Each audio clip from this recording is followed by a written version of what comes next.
Constantly apologizing. What the mean is saying sorries again and again. My suggestion would be it could be professional life, it could be personal life, it could be a colleague, it could be your girlfriend, it could be a boyfriend, it could be anyone. Say sorry wherever it is required and say sorry only once or twice. Do not start repeating it. Why I'm saying that? Saying sorry constantly will lead to reduce in your dignity, importance and the value. So guys, please stop saying sorries irrespective of what field you are in. I'll share an important example which I experienced like a week back in the airline. I was flying and there were two girls. A girl was standing and the one girl was about to pass through her. Instead of saying excuse me, she said I'm sorry. I was sitting there, I was free, so my brain works a lot when I'm free. I start putting, fingers in everything to know what is going on. So I asked that girl, I said, excuse me, may I ask you something? She said, yeah. I said, why did you say excuse me? Why didn't you say excuse me? Why did you say sorry? She said, I feel like excuse me is a difficult or a word which is a bit in the rude side. So I said, I'm really sorry, but excuse me has to be in the professional manner. Sorry is a very small word, but you cannot say sorry for the thing which you have not done. So from that day, I understood that we people are living in a stupid world and we are trying to merge everything the way we want to. So not to say sorries where excuse me can be a good fit. Avoiding challenges. You tell me one thing or ask yourself, what life would you like to live? A simple, easy life or a life full of challenges? Of course, you would have selected the first option. But guys, please trust me, the only reason why I'm making this video is just to make you sure that you are stepping outside your comfort zone. And when you start stepping out of your comfort zone, automatically you will start getting obstacles, the problems, the issues in your life, and of course the challenges. And these challenges will make you learn a lot of things. For example, you stay in a smaller city just like me, a Punjab, a Hoshiarpur, and technically if we talk about the interviews are mostly into metropolitan cities just like New Delhi, Mumbai, Hyderabad, Bangalore and so on. So the challenge for me here is to step out my house and to take a bus or take a train or something like that and go to that particular venue and give the interview, irrespective of what is the result. But my challenge here is to get off my comfort zone and to be a part of that particular interview. Overthinking. What do you guys think that what overthinking will lead to? I'll tell you. Overthinking will lead to depression, anxiety, stress, panic attacks and so on.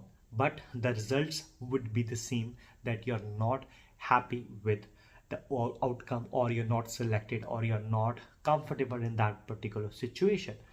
So overthinking will always leads to anxiety, and that is not good for any human being. It could be you, it could be me. So for example, if you're going for any interview, aviation, hospitality, XYZ interview, you are worried about the results. For example, you're not selected even for the first round. Still, you are thinking about what I'm going to do in the fifth round. I am into taking sessions. I'm into taking this career counseling sessions as well. So what I have been being through with the people is that they start thinking automatically about the last round. Sir, could you please tell me what's gonna be in the last round? I just simply ask them, have you completed your first interview? Have you completed your first round? No? Am I right? Yes. So please understand not to overthink. Go step by step. Go with the flow, which is a very normal and easygoing process. Do not overthink. Indecisiveness. A very small word but has lot of weightage. A parallel word to this is that decisiveness means to decide when it is actually required, not doubting yourself.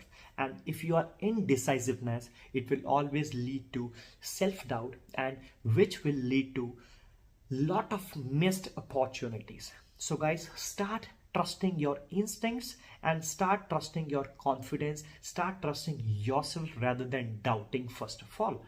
I always tell in my sessions or all YouTube videos that natural answers are very, very, very important.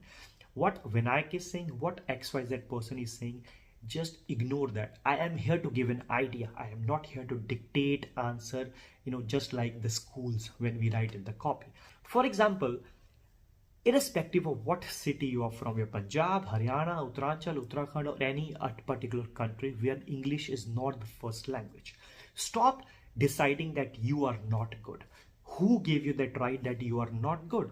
You are excellent from my side, but the only problem which is pushing you back is that indecisiveness. You have to decide yourself where you stand right now. I have to work now and for the future. So please ignore this word indecisiveness. Avoiding eye contact.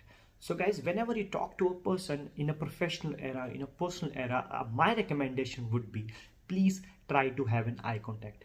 In case you're not comfortable having an eye contact, please look at the base of the nose, because it is very, very important to give that sign or an idea that yes, I'm really interested, or I'm really interested to have an interaction with you. I'm really into that conversation rather than I'm not ignoring you. So guys, please, irrespective of what the interviewer is looking at you or not, try to have a regular eye contact or look at the base of the nose, because in Indian tradition we are not into a practice of looking at the base of the nose or directly into the eye. So please avoid that. Keep that Indianism or Hinduism and all everything aside. Please start looking into the eye or at the base of the nose. Will really help you to give an idea that you're really interested into the conversation. Poor posture. Guys, this is a very, very important thing, but we try to ignore things because for us English is more important, but for individuals, you never know, this is also very important. Whenever you're having a conversation with anyone, please try to understand that yes, we have to sit in a very, very important and a good posture, which means engaging yourself that with the shoulders straight, head straight, and having a proper chest wide open and should be aligned with the spine.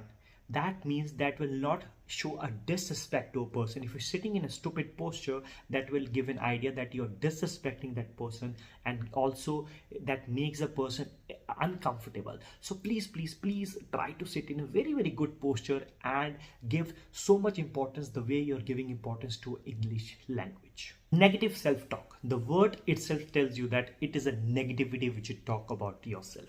So guys, rather than talking negative, please start developing a tendency that in which you start developing your qualities and knowing your qualities, because everybody in the world has some or the other quality. Finding issues in yourself, finding a problem in yourself always holds you back from any success or any positive thing. So guys, trust me one thing, always look for the qualities, and nobody is perfect. Only the God is perfect, and that's why we respect, we worship them. So please understand that nobody is perfect. Everybody has the flaws. For example, while taking sessions, I've came across many people, rather than they speak something good about themselves, they have something the other problem. I know you are talking negativity because you want to take a session and you want to solve it, but I want to listen. The first thing is that the positives in you. Please understand, knowing the positives is very, very important, because you have to excel in yourself. Because many people say, sir, I'm from Haryana, I'm not able to speak English, sir, I'm from this, my mother language, sir. I'm not gonna point out anyone. This is a problem. We all are youngsters. The way you are behaving, I was the one who used to behave like that. So guys, please understand that. Please avoid doing that. Comparing yourself. The most foolish thing which someone can do or which one can do is that comparing yourself with others. Before, you can say a decade before, when internet was not into a very good hype, we were not comparing ourselves quite often, because when we used to compare with Sir Dr. Abdul Kalam, or you can say different actors who are doing very good, or some other people or the businessman as well. But now whenever we see any corner in the room, any person standing in the metro station or the train station or the airport, we start developing a feeling that why are we not like them? So guys, stop comparing yourself. Your journey, my journey is all different. If still you're working with me in case in this particular in a job or airline, you never know, after 2 years we'll have a different type of journey. So never see what Vinayak is doing. I will never see that what you are doing. Everybody has their own written journey. Trust me one thing, anywhere in the world or somewhere in the world there'll be someone more handsome, someone more beautiful, someone more successful in the world. Using filler words quite often.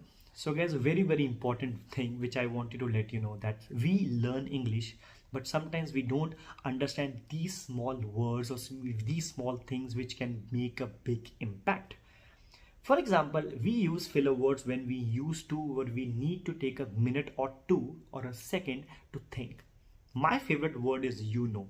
Many people might know who have been following from a year or two that I sometimes say you know. When this happens, when I'm not mentally prepared for the video and when there's a shortage of time. But today, if you understand that I have prepared for the video, I know what to speak, when to speak and how to speak, and now the filler words are very less. So few filler words which can really impact your English speaking is that like, you know, so. That means that you're thinking. So guys, I always tell you that in my sessions or in any YouTube live session as well, or in the videos, I always mention that please try to record it and try to listen it. In case you don't want to do that, try to ask someone who is near to you. Tell them that if I'm going to speak or if I'm about to speak or if I'm speaking something which is used as a filler word, please try to stop me there and then. Or whenever you're using it alone and when you feel like that you're going to speak that filler word, try to stop or try to take a pause. Guys, very important, judge yourself first rather than going to Vinayak or any XYZ person, because you are the best judge to yourself. Perfectionism.